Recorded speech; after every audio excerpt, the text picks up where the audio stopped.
भागलपुर में अपराधियों का मनोबल इतना बढ़ गया है कि उन्हें प्रशासन का जरा भी खौफ नहीं है। हालांकि पुलिस हाल के दिनों में कई कुख्यात अपराधी को सलाखों के पीछे भेजने में सफल रही है।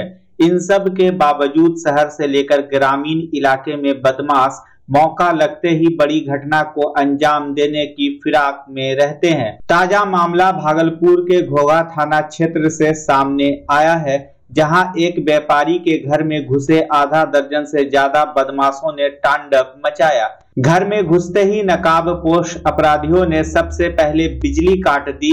इसके बाद सर्वेंट रूम में घुसकर कर्मचारी लाल बिहारी मंडल को बुरी तरह घायल कर उसे रूम में ही बंद कर दिया। लेकिन यह सारी वारदात घर में लगे सीसीटीवी में कैद हो गई। वहीं बदमाशों ने रात करीब 1 बजे से लेकर 2:30 तक यानी 1.5 घंटा कैंपस में हथियार के साथ दिखे।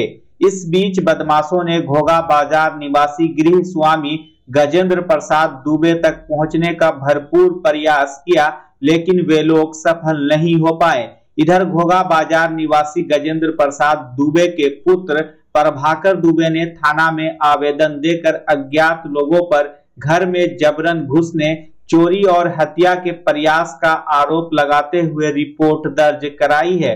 उन्होंने आवेदन में लिखा है कि 12 दिसंबर की देर रात कुछ अज्ञात लोग जबरन घर में घुस गए और कर्मचारी लाल बिहारी मंडल को पीट पीट कर घायल कर दिया। वहीं घोघा पुलिस एफआईआर दर्ज कर मामले की तफ्तीश में जुट गई है। प्रभाकर दुबे ने बताया कि मामले की सूचना कहलगांव के एसडीपीओ और भागलपुर जिले के वरीय पदाधिकारियों को भी दी गई है। साथ ही कहा कि घटना के बाद से उनका पूरा परिवार सहमा हुआ है। 12 तारीख को रात के 1:56 से 2:25 के बीच का सीसीटीवी फुटेज है। 12 तारीख को ही रात में 8 अपराधी पूरी तरह से हथियार से लैस, उसमें से एक अपराधी मेरे बाउंड्री के 9 फीट को दीवार को फांद के अंदर आता है और वो अंदर से दरवाजा खोलता है। उसके पीछे पीछे 8 अपराधी अंदर घुसते हैं और वो लोग सबसे पहले जाके मेरे सर्वेंट क्वार्टर में, मेरा सर्वेंट लाल बिहारी मंडल सोया हुआ था, उसके साथ बुरी तरह से मारपीट करते हैं। वो बुरी हालत में बुरी तरह से जख्मी है। सुबह सुबह जब पिताजी 5 बजे जगे तो उन्होंने देखा कि पूरे घर की लाइट बंद है और पूरा दरवाजा खुला हुआ है। जब उन्होंने स्टाफ की खोज की तो वो सर्वेंट क्वार्टर में अंदर बंद था, जिसको पिताजी ने सर्वेंट क्वार्टर को बाहर से खोला है और उसको पूछा जब उन्होंने कि क्या हुआ, तो उसने कहा कि 6-8 अपराधी आए थे और रात में मुझे बुरी तरह से मारा पीटा है। उसके बाद जब हम लोगों ने सीसीटीवी खंगालना शुरू किया तो दिखता है कि 1:56 से 2:25 के बीच में 8 अपराधी मेरे घर में इंटर करते हैं, उसके साथ मारपीट करते हैं। उसके बाद मेरे घर के अंदर के दरवाजे को वो लोग खोलने की कोशिश करते हैं ताकि वो घर में प्रवेश कर सके, लेकिन असफल होने के बाद आधा घंटा मेरे घर में समय बिताने के बाद वो लोग वापस लौट जाते हैं। घोघा थाना में मैंने एफआईआर लॉन्च कराई है। अज्ञात लोगों के खिलाफ एफआईआर लॉन्च हो चुकी है। प्रशासन अपना काम कर रही है। बुरी तरह से हम लोग सहमे हुए हैं क्योंकि हम 4 भाई हैं और चारों भाई व्यापार के सिलसिले में बाहर रहते हैं। मेरी किसी से कोई दुश्मनी नहीं है और ना मुझे किसी पे इस तरह का शक है। प्रशासन अपना काम कर रही है, हम लोगों को प्रशासन से सपोर्ट मिल रहा है। आप देखें तो ये एक पूरी प्लानिंग के साथ 8 अपराधी घर में हथियार के साथ लैस घुसते हैं। इस तरह की घटना आसपास में कहीं नहीं हुई है। हाँ, छोटी मोटी चोरी वोरी की घटना अक्सर होते रहती है क्योंकि मेरा गांव पूरी तरह से संपन्न गांव है। मेरे गांव के ग्रामीण लोग भी पूरी तरह से आक्रोश में है कि इस तरह की घटना पूरी तरह से निंदनीय है क्योंकि मेरा घर गांव के एकदम बीच में है। अपराधी को मेरे घर से, गांव से बाहर निकलने में हर कोने से कम 1 से 1.5 किलोमीटर भागना होता। इसलिए हम लोग इस तरह से सहमे हुए कि इतनी हिम्मत कौन लोग कर सकते हैं। मैं घर पे नहीं था, मैं भागलपुर में रहता हूं, मैं रोज घर जाता हूं। मैं सुबह सुबह जब घर पहुंचा तब मुझे पिताजी ने पूरी घटना की जानकारी दी। बिहार में ठंड बढ़ गई है, साथ ही पछुआ हवा की वजह से कनकनी भी लगातार बढ़ रही है। रात के समय पारा अधिक गिर रहा है, शाम होते ही लोग ठिठुरने लगे हैं। मौसम विभाग की ओर से जानकारी दी गई है कि आने वाले दिनों में प्रदेश भर में मौसम का मिजाज बदलेगा। कई जगहों पर पारा 7 डिग्री तक लुढ़कने का अनुमान जताया गया है। बता दें कि बिहार के कई जिलों में तापमान गिरकर 1 अंक पर पहुंच गया है। हालांकि दिन में धूप खिलने की वजह से लोगों को थोड़ी राहत जरूर मिल रही है। बिहार कृषि विश्वविद्यालय सबौर ग्रामीण कृषि मौसम सेवा केंद्र से मिली जानकारी के अनुसार आज का न्यूनतम तापमान 7 डिग्री सेल्सियस रिकॉर्ड किया गया। वहीं मौसम वैज्ञानिक डॉक्टर सुनील कुमार ने बताया कि 16 से 20 दिसंबर के बीच भागलपुर में तापमान में कमी बनी रहेगी। दिन में धूप निकलेगा, इस दौरान बारिश की संभावना नहीं है। सुबह में हल्की धूप रह सकती है, आसमान साफ रहेगा, साथ ही पश्चिमी हवा चलने की संभावना है। हवा की औसत गति 2 से 4 किलोमीटर प्रति घंटा रह सकती है। इंडियन डेंटल एसोसिएशन का 3 दिवसीय 12वां राज्य स्तरीय कॉन्फ्रेंस आज से भागलपुर के जवाहरलाल नेहरू मेडिकल कॉलेज नौलखा कोठी परिसर में शुरू हो गया। बता दें कि 15 से 17 दिसंबर तक यह आयोजन किया जाएगा। आज के अधिवेशन में देश के विभिन्न राज्यों से आए नामी दंत चिकित्सकों ने व्याख्यान दिया। नई दिल्ली से आए facial aesthetic professor Sachin Dev Sachdeva और डॉक्टर आशीष सिंह ने फेशियल सर्जरी एवं फेशियल प्लास्टिक सर्जरी की नई विधि और तकनीक की जानकारी दी। वहीं कार्यक्रम में आए मेहमानों का स्वागत आईडीए अंग प्रदेश के संरक्षक डॉक्टर विनोद कुमार, अध्यक्ष डॉक्टर ए बली, सचिव डॉक्टर जौहर साजिद, कोषाध्यक्ष डॉक्टर शुभांकर सिंह, अधिवेशन अध्यक्ष डॉक्टर स्वप्निल चंद्र एवं अधिवेशन सचिव डॉक्टर सनातन कुमार ने किया। आयोजन सचिव डॉक्टर सनातन ने कहा कि 3 दिन तक कार्यक्रम में विभिन्न विषयों पर सेमिनार आयोजित किया जाएगा, जिसमें इलाज की नई प्रणाली के बारे में देश के प्रसिद्ध दंत चिकित्सक अपना व्याख्यान देंगे। जबकि 16 दिसंबर को आयोजित कार्यक्रम का उद्घाटन range DIG Vivekanand medical college के प्राचार्य और अस्पताल अधीक्षक करेंगे। मौके पर doctor SB Sharan, doctor Sanjay, doctor Abhishek Sinha, doctor Vasant, doctor Neeraj Kumar, doctor Arif Zafar समेत कई डेंटिस्ट मौजूद थे। आज जो टॉपिक था वो फेशियल एस्थेटिक्स के ऊपर था। जो फेशियल एस्थेटिक सर्जरी होती है, फेशियल प्लास्टिक सर्जरी होती है, फेशियल कॉस्मेटोलॉजी होती है, इन सारी चीज़ों पर प्रकाश डाला गया है। महिलाओं में देखा जाता है कि कॉस्मेटिक का इस्तेमाल करते हैं और चेहरे अथी हो जाते हैं, डल हो जाते हैं। सी जो मैं ट्रीटमेंट के बारे में बता रहा हूँ, ये सुपरफिशियल ट्रीटमेंट नहीं है, मतलब ऊपर से कोई कॉस्मेटिक ट्रीटमेंट नहीं है। ये अंदर से आपकी स्किन को कैसे रिजुविनेट करना है, अंदर से कैसे स्किन का ट्रीटमेंट होना है, उसके ऊपर है। तो हाँ, इसमें मतलब आप ये समझ लें कि ऊपर से कोई क्रीम्स है वो नहीं लगाना है। इसमें से इंटरनल रेगुलेशन कैसे स्किन का ठीक करना है, क्या स्किन किन चीज़ों से ठीक करना है, उस पर डिपेंड करता है सब कुछ। परिचय मैं प्रोफेसर डॉक्टर सचिन देव सचदेवा हूँ। मैं सर्जरी का प्रोफेसर हूँ, क्रेनियोफेशियल सर्जन हूँ और dean as a dean work कर रहा हूँ Delhi Institute of Health Care and Research, New Delhi में। सरदार वल्लभ भाई पटेल के पुण्यतिथि पर भागलपुर के चिकित्सकों ने श्रद्धांजलि कार्यक्रम का आयोजन कर उन्हें नमन किया। चिकित्सकों ने शहर के कचहरी चौक स्थित सरदार वल्लभ भाई पटेल की प्रतिमा पर माल्यार्पण कर सरदार वल्लभ भाई अमर रहे के नारे भी लगाए।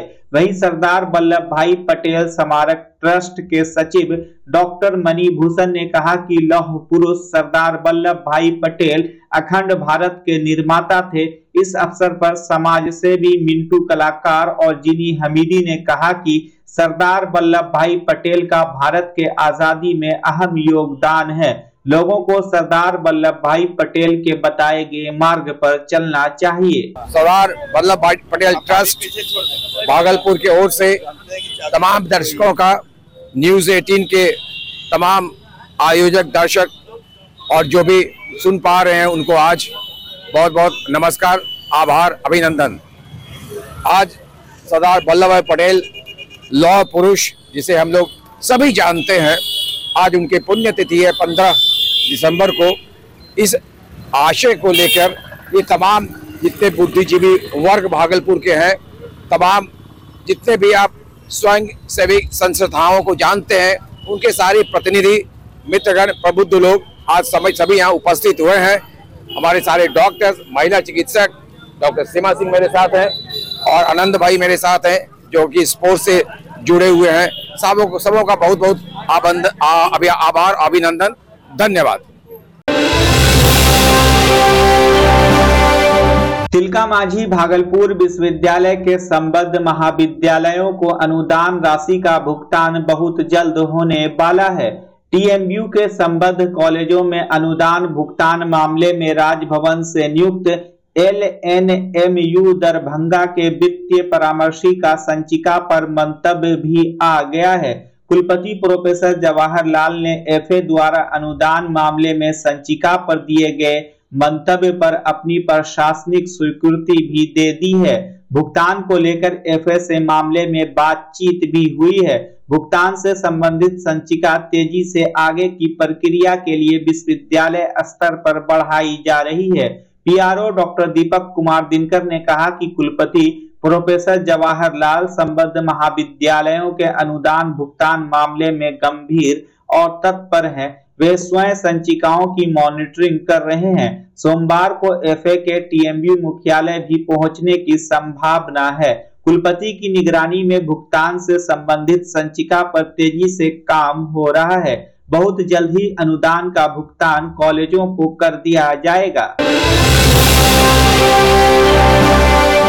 राजभवन ने विकसित भारत @2047 वॉइस ऑफ यूथ की मुहिम में गति लाने और शिक्षकों एवं छात्रों की अधिकाधिक भागीदारी सुनिश्चित करने के लिए विश्वविद्यालय और सभी कॉलेजों में नोडल ऑफिसर बनाने का निर्देश दिया है। राज्यपाल के प्रधान सचिव ने इस बाबत सभी विश्वविद्यालयों के कुलपति को पत्र लिखकर नोडल ऑफिसर नामित करने का निर्देश दिया है। राजभवन के निर्देश पर तिलका मांझी भागलपुर विश्वविद्यालय के कुलपति प्रोफेसर जवाहरलाल ने गुरुवार को गूगल मीट पर वर्चुअल मोड में बैठक कर विश्वविद्यालय के सभी अधिकारियों, संकायाध्यक्षों, पीजी विभागाध्यक्षों और अंगीभूत एवं संबद्ध महाविद्यालयों के प्रधानाचार्यों को अपने यहां नोडल ऑफिसर बनाने का निर्देश दिए। राजभवन ने सभी नोडल ऑफिसर के नाम की सूची ईमेल और दूरभाष के साथ मांगा है। वीसी ने कहा कि कंप्यूटर के जानकार को ही नोडल ऑफिसर बनाएं। नामित नोडल ऑफिसर प्रत्येक दिन गतिविधि की रिपोर्ट फोटोग्राफ सहित भेजेंगे। इसके लिए राजभवन ने 5 थीम दिए हैं। इस मुहिम के तहत सभी छात्र ईमेल आईडी के माध्यम से पोर्टल से जुड़ेंगे। नेशनल हैप्पीनेस यानी वहाँ के नागरिक कैसे खुश हैं, कितना खुश है। अगर ज्यादा खुश हैं तो वो कहता है कि हम विकसित है या विकासशील है, उसका कोई इससे मतलब नहीं होता। लेकिन भारत या जो पूरी दुनिया के मोस्ट ऑफ द इकोनॉमी है ना, तो उसमें है कि जो ज्यादा संसाधन है तो उसे विकसित मानते हैं। तभी तो मैंने कहा कि आर्थिक रूप से भारत आगे बढ़े, इस पर बात होती है। पर्यावरण रूप से आगे बढ़े, इस पर बात सोचनी है। मानव संसाधन के रूप में उसे ज्यादा मजबूत किया जाए। भारत में इसलिए भी जोर दिया जा रहा है क्योंकि भारत में मैंने बताया ना कि संसाधन की कमी है, पैसे की कमी है, लेकिन हमारे पास एक बहुत बड़ा ताकत है और उसको हम लोग बढ़ाते हैं इकोनॉमिक्स में, मैनेजमेंट में। वो है ह्यूमन कैपिटल। ह्यूमन कैपिटल का मतलब कि मनुष्यों की संख्या 1,40,00,000,000 और उसका 20% यूथ। अगर इतने लोग अगर ट्रेंड हो जाएं तो भारत की दिशा और दशा 2047 तक क्या हो सकती है। क्योंकि मनुष्य ही एक ऐसा वर्ग है जो सोच सकता है, जो समझ सकता है, जो आगे की बात कर सकता है, जो विज्ञान में, तकनीकी के क्षेत्र में आगे बढ़ा सकता है। बच्चा जब जन्म लेता है तो कई बार बच्चा तुरंत नहीं रोता है, रोने में देर हो जाता है। ऐसे में बच्चा क्षतिग्रस्त हो जाता है और उसके बचने की संभावना कम हो जाती है। और यदि बचा तो भविष्य में उसमें विकलांगता की समस्या आती है, जिसे सीपी कहते हैं, जिसका कोई माकूल इलाज नहीं है और ज़िंदगी भर बच्चा विकलांगता से जूझ सकता है। ऐसे में पूरे संसार में कूलिंग थेरेपी का सहारा लिया जाता है। जन्म से ठीक 6 घंटा के अंदर यदि उसको कूलिंग थेरेपी दिया जाए तो उससे उसका सीपी की समस्या कम होती है और बचने की भी संभावना बढ़ती है। पहली बार बिहार झारखंड में आपके शहर के स्नेह नवजात शिशु बाल सेवा केंद्र में यह मशीन उपलब्ध है। कभी भी ऐसी बात हो कि बच्चा रोने में विलम्ब हो गया तो आप स्नेह नवजात शिशु बाल सेवा केंद्र में जरूर संपर्क करें।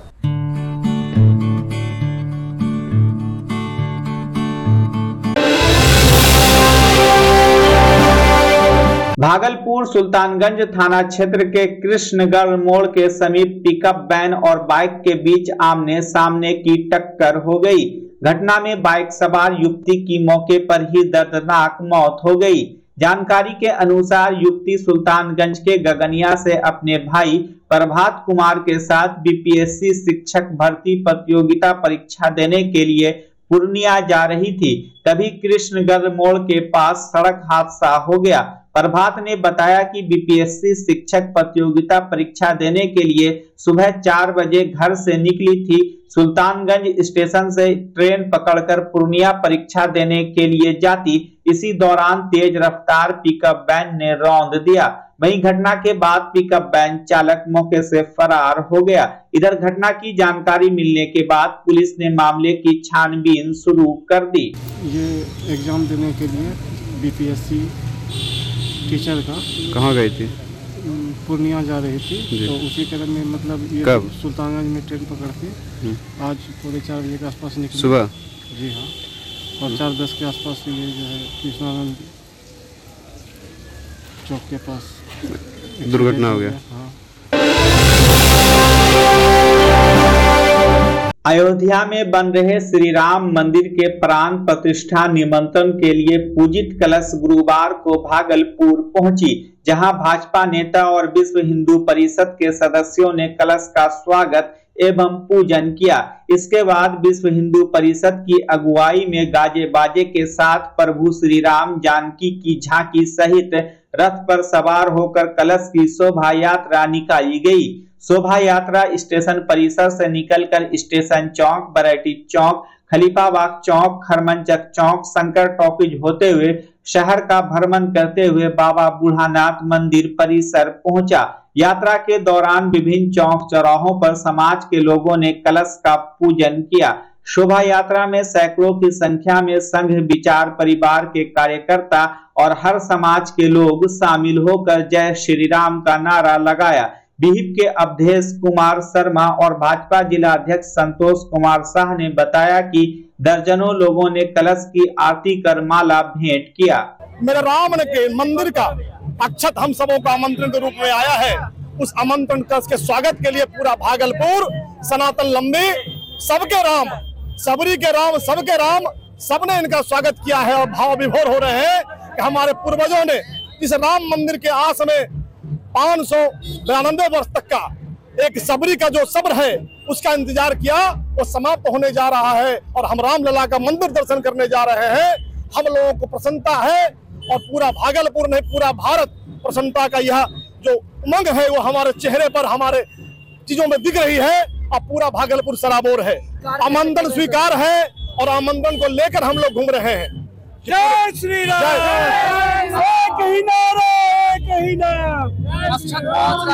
घर घर अक्षत जाएगा, आमंत्रण पत्र जाएगा, भगवान राम का चित्र जाएगा और सबको रामलला ने बुलाया है। 22 के बाद पूरा भारत रामलला के भव्य दिव्य मंदिर का दर्शन करे। जय श्री राम।